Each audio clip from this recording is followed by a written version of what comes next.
Po edhe ta ankoheni për ligjin edhe të më ktheni mua kurrizin sikur nuk shkon mor burr. Megjithatë shumë faleminderit për këtë lehtësim që i bëni fjalimit tim, sepse më mirë shpina se fytyra juaj. Dhe dua të them që jam thellësisht i prekur nga konstatimi i zotit Noka, i cili akuzoi kryetarin e kuvendit për besnikëri të tepruar ndaj kryetarit të partisë, ndërkohë që zoti Noka e ka besnikëri ndaj kryetarit të partisë monopol. Dhe nuk ka autoritet konkurrence që ja vë në dyshim monopolin, madje unë do ta quaja besnik Flamur Noka. Kështu që Niko është jashtëzakonisht larg teje Flamur. As mos e ki merak fare se ty në historinë e Shqipërisë mund të afrohet vetëm Shefqet Peçi, ndërkohë që në historinë e botës je rrot më rrot me Lejfenin. U ngacmova nga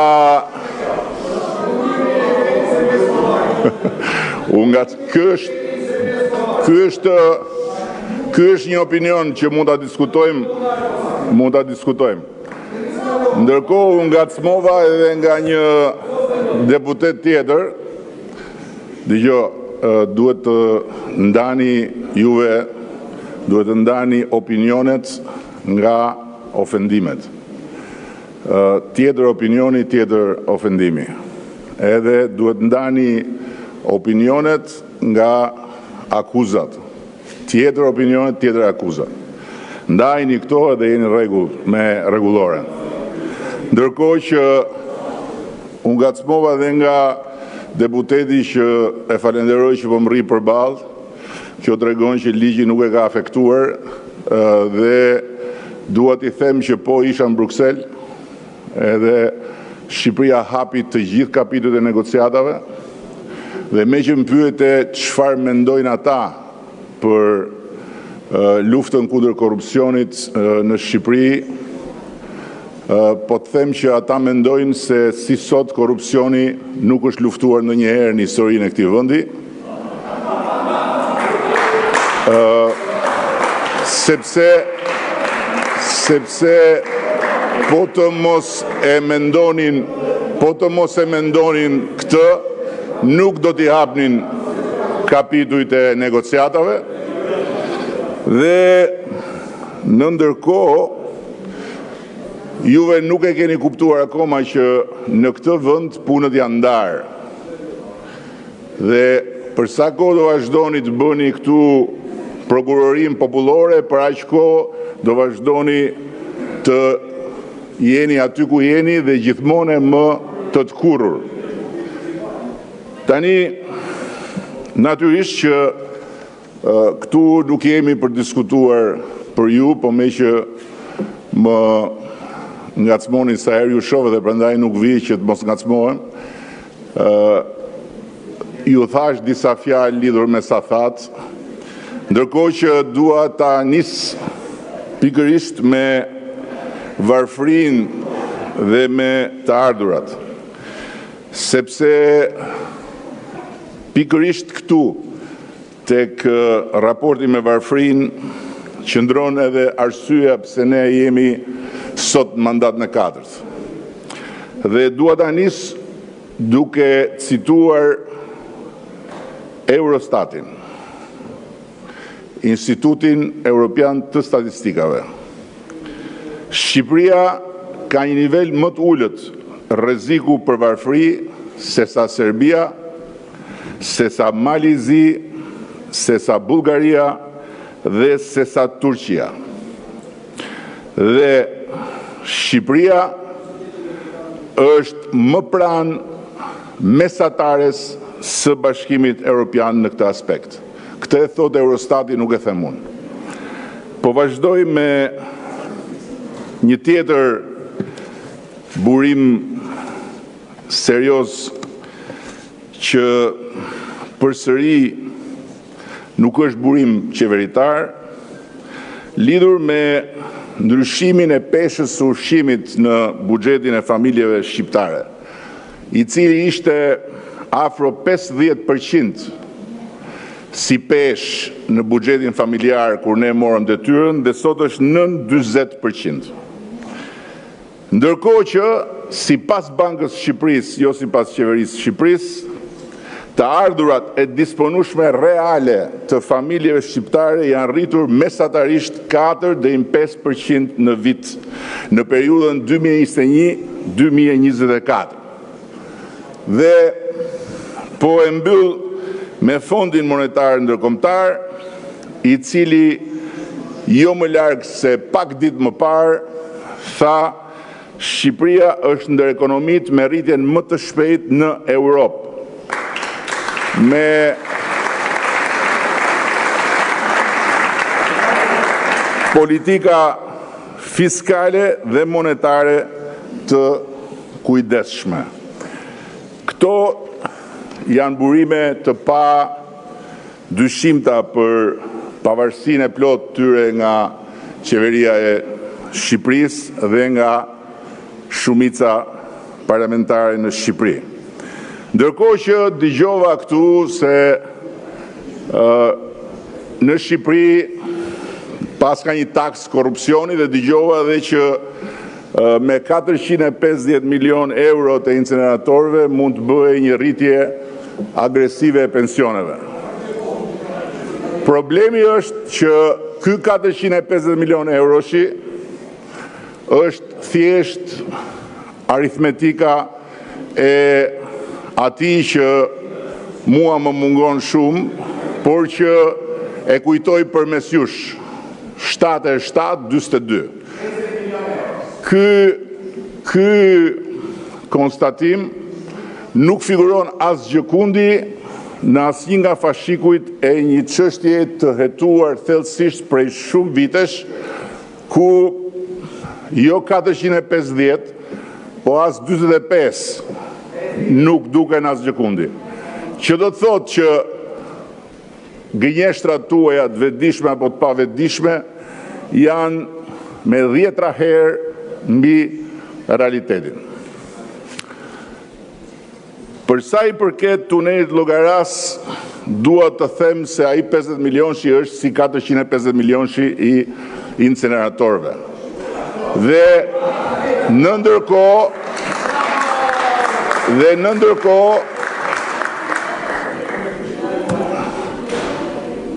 rrini fort ligjit andej. Në ndërkohë natyrisht që sot pikërisht pse drejtësia është e pavarur, shqiptarët i referohen drejtësisë edhe nuk i referohen atyre që duan të bëjnë prokurorin rrugëve dhe që pastaj kur dalin në rrugë mbeten kashte koqe, siç më thanë se kishin mbetur përpara një 2 netësh. Dhe e fundit që kam në këtë aspekt është kënga e mjerueshme e fondeve të bujqësisë.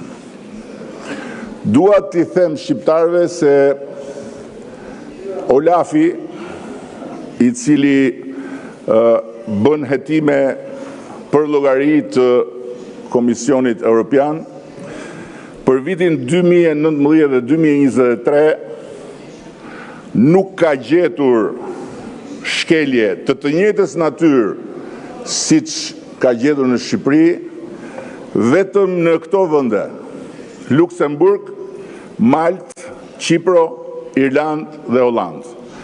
Ndërkohë që shuma e vendosur nga Olafi përpara vendeve të tjera të Bashkimit Evropian, që nga Italia tek Greqia, nga Hungaria tek Portugalia, nga Bullgaria tek Danimarka dhe Estonia, nga Polonia tek Rumania, është mbi 1 miliard euro.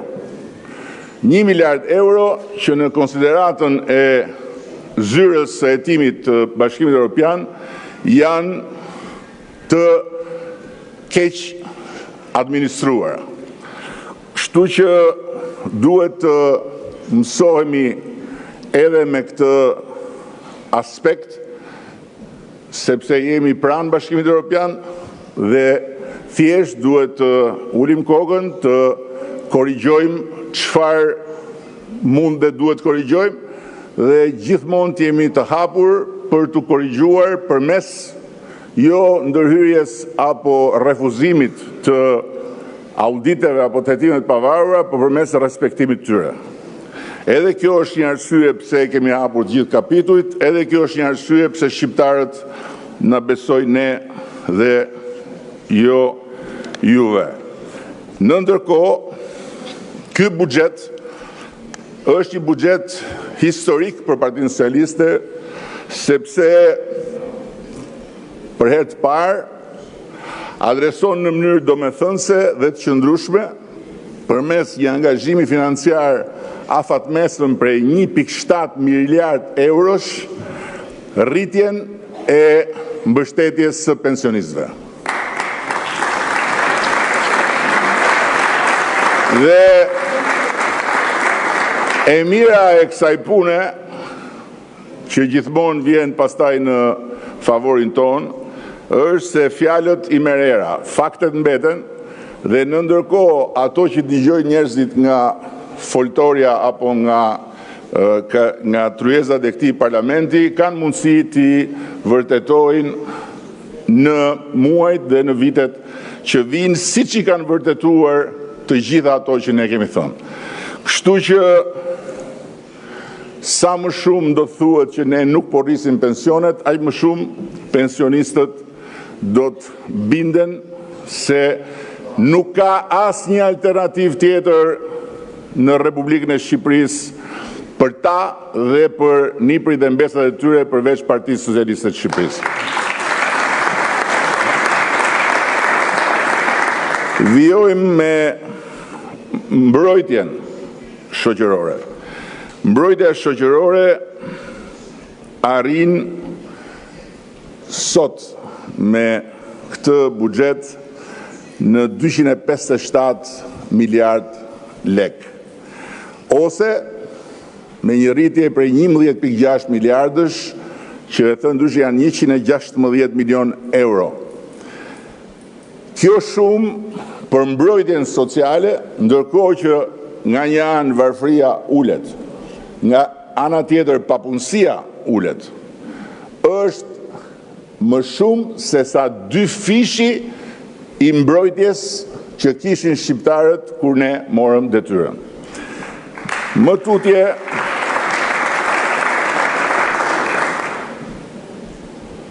pensionistët janë kryefjala e këtij buxheti dhe do të jenë kryefjala e këtij mandati. Por pa diskutim, pa harruar edhe ata që vazhdojnë të jenë në skemën e ndihmës ekonomike, pa harruar përfituesit si persona me aftësi të kufizuar dhe pa harruar edhe domosdoshmërinë për një qasje të re dhe një shtysë të re në aspektin e strehimit, e duke mbetur besnikërisht pranë të gjitha familjeve të reja me vazhdimsinë e bonusit të bebes.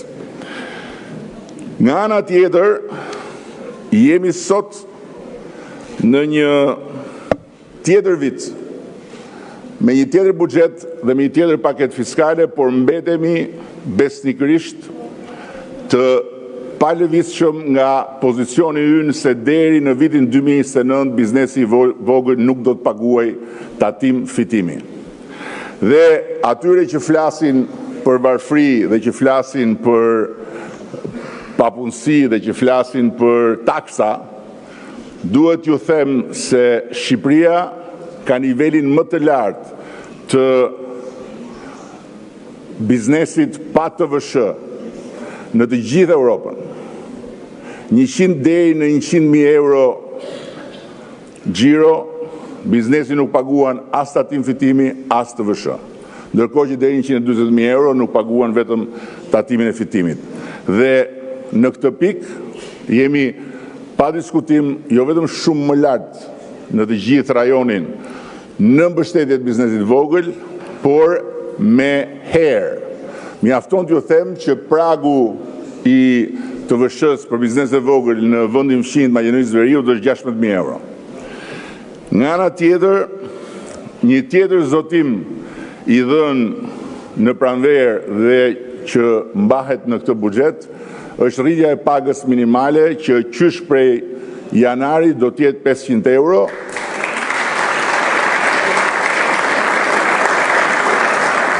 Dhe do t'jetë një pagë që do të vazhdoj të rritet brenda mandatit 4 me objektivin ambicios që deri në fund të këtij mandati paga minimale në Shqipëri të jetë 700 euro. U fol këtu për një falje të madhe, është e vërtetë. Është një falje e madhe që përmes pagjes fiskale do t'i bëhet të gjithë sipërmarrjes, duke i dhënë mundësinë që të mbyllë të gjitha çështjet e vjetra, duke ushqyer më tepër besimin dhe bashkëpunimin ndërsjellë me sipërmarrjes dhe administratës tatimore dhe duke lehtësuar marrëdhënien mes tyre e duke lehtësuar edhe kostot administrative të sipërmarrjeve. Prandaj i ftoj të gjitha sipërmarrjet të lexojnë me kujdes paketën tonë fiskale dhe t'i referohen faljes detyrimeve tatimore që do të bëhet në 4 forma. Fshirje plotë e detyrimeve të papaguara më të vjetra se 10 vite, fshirje 50% e detyrimeve të periudhës 5 deri në 10 vite, nëse pjesa e mbetur paguhet me njëherë, me fshirje totale të gjobave dhe të interesave, fshirje 25% e detyrimeve të periudhës 5 deri në 10 vite, nëse pjesa e mbetur paguhet me këste brenda vitit, gjithashtu me fshirje të gjobave dhe interesave, dhe fshirje i gjobave dhe kamatvonesave për periudhën 1 deri në 5 vite, me kusht që të paguhet i plot tatimi dhe kontributi i asaj periudhe. Kështu, bizneset jo vetëm do të kenë mundësi të lehtësohen nga kjo barë e vjetër, por do të kenë mundësi të korrigjojnë deklarimet dhe pasqyrat e mëparshme financiare. Për diferencën e korrigjuar vullnetarisht mes deklarimit vjetër dhe atij të riu, tatimi i fitimit do të jetë vetëm 5%. Sipërmarrja mund të angazhohet të rrisë me 18% fitimin e tatueshëm krahasuar me vitin e kaluar dhe çdo fitim mbi këtë nivel do të tatohet me vetëm 5%. Kjo është një marrëveshje e re, një marrëveshje kuptim plot dhe një marrëveshje transparente në funksion të fuqizimit të ekonomisë dhe pa diskutim edhe në funksion të lehtësimit të kompanive e të rritjes së mëtejshme të ekonomisë.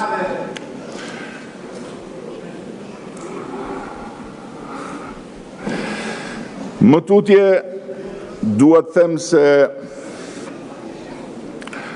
në ndërkohë buxheti bën edhe një rritje tjetër, domethënëse të pagave, pasi rritja e pagës minimale nuk është vetëm një rritje e pagës minimale në vetvete, por është edhe një shtytje nga poshtë lart për të rritur pagat më sipër. Dhe faktikisht duhet kujtuar se e filluam me përjashtim nga tatimi mbi pagën i atyre që kishin pagë minimale 300 euro. E vazhduam më pas me ata që pagën minimale e morën 400 euro dhe sot do ta vazhdojmë me ata që pagën e kanë 500 euro, që përbëjnë rreth 35% të tatim të punësuarve. Paga minimale në Shqipëri, kur ne morëm detyrën, ishte vetëm 157 euro.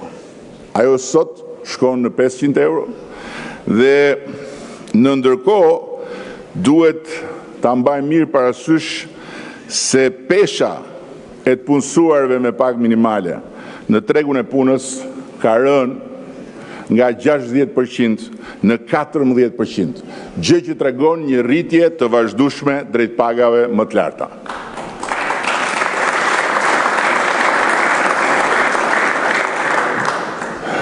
Ne kemi dyfishuar pagën mesatare në sektorin privat, e cila sot është shumë më e lartë se ç'ishte, dhe e kemi çuar pagën mesatare në sektorin publik në 1.000 euro, ndërkohë që paga mesatare e përgjithshme është 840 euro.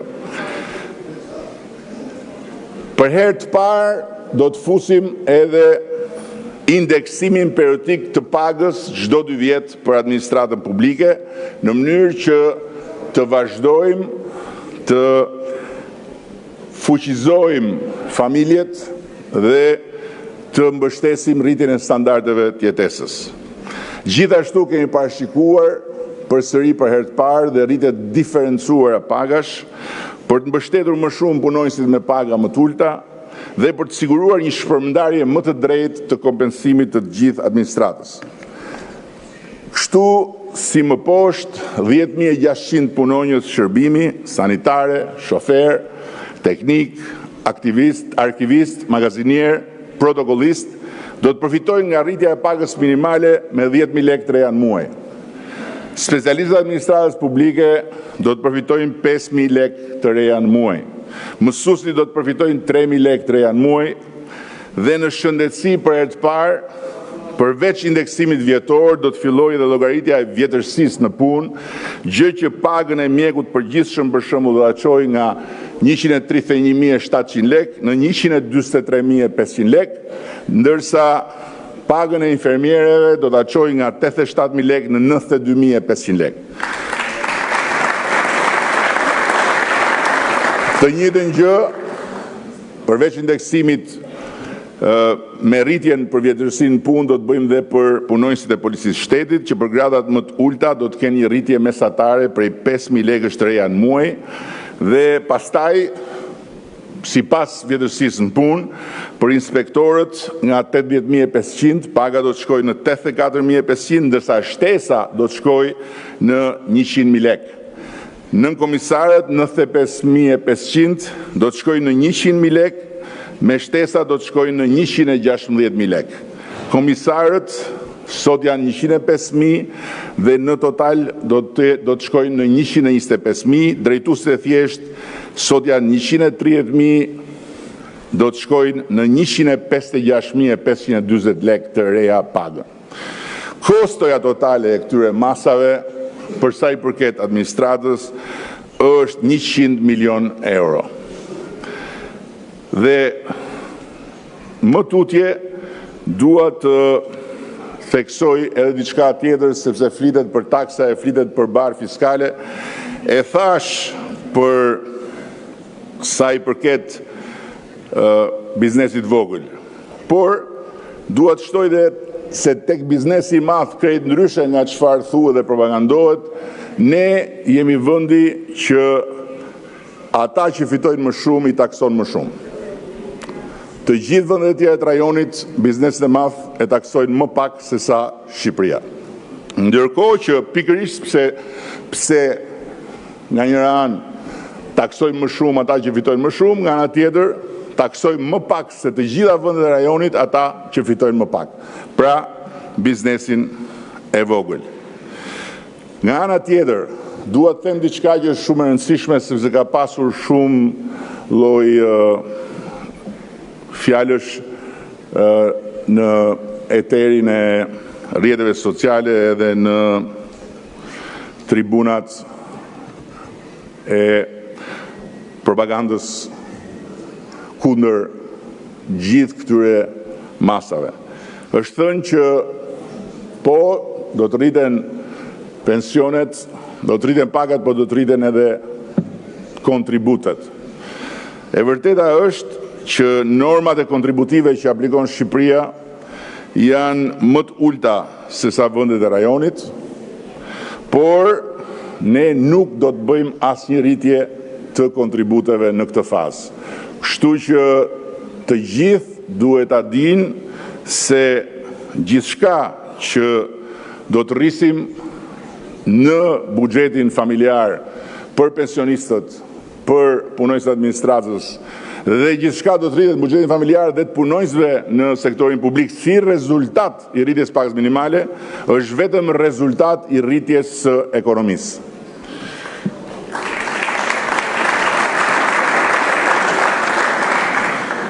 Nuk dua të marr shumë kohë, edhe pse do më pëlqente të vazhdoja gjatë me këtë pamje ekskluzive që kam këtu.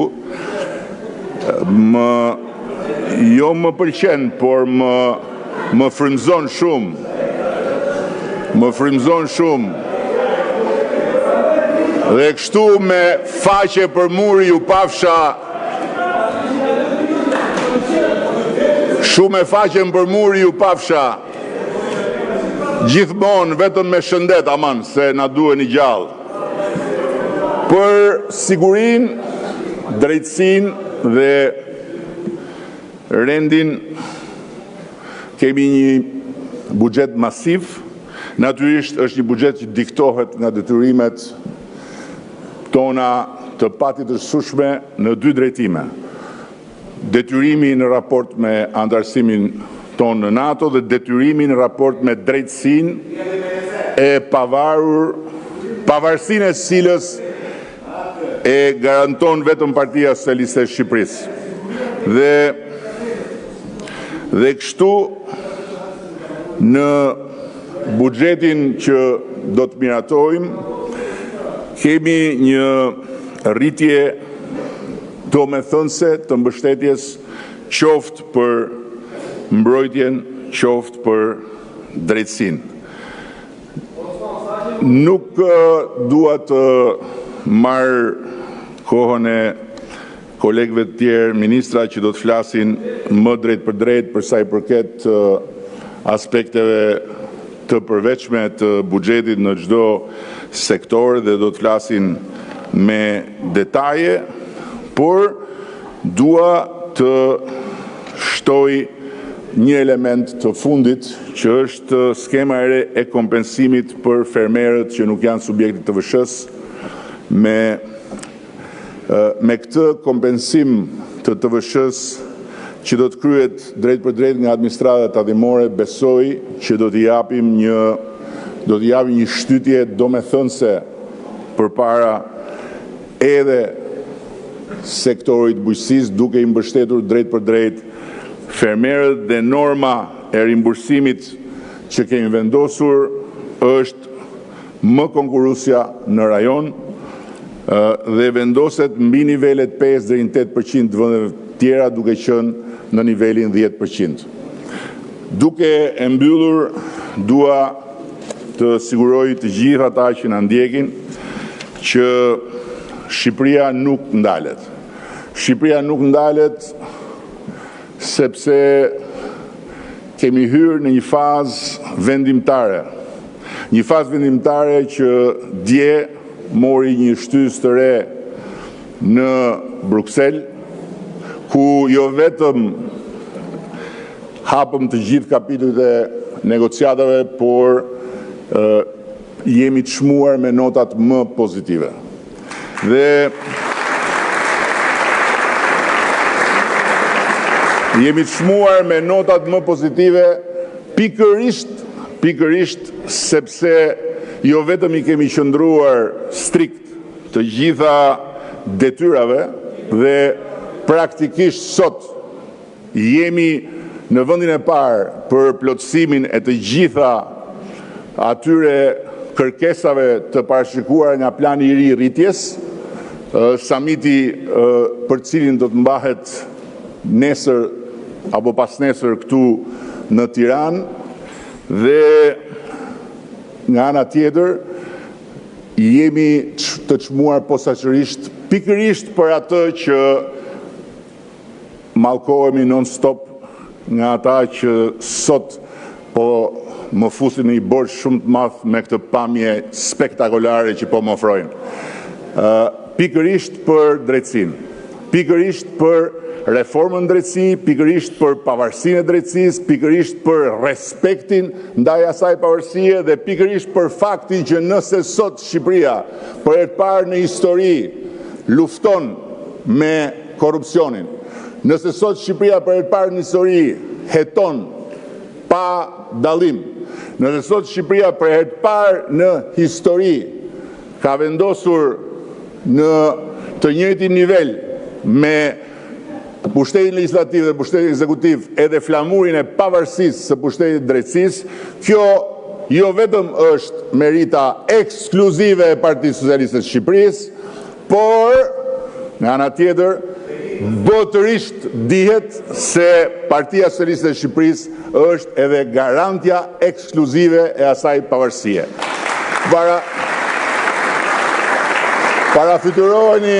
Parafytyroni vetëm për një moment se si do ta përplasnin për muri drejtësinë e pavarur ata që për momentin dhe për një kohë të gjatë do vazhdojnë të përplasin vetëm veten. Shumë faleminderit.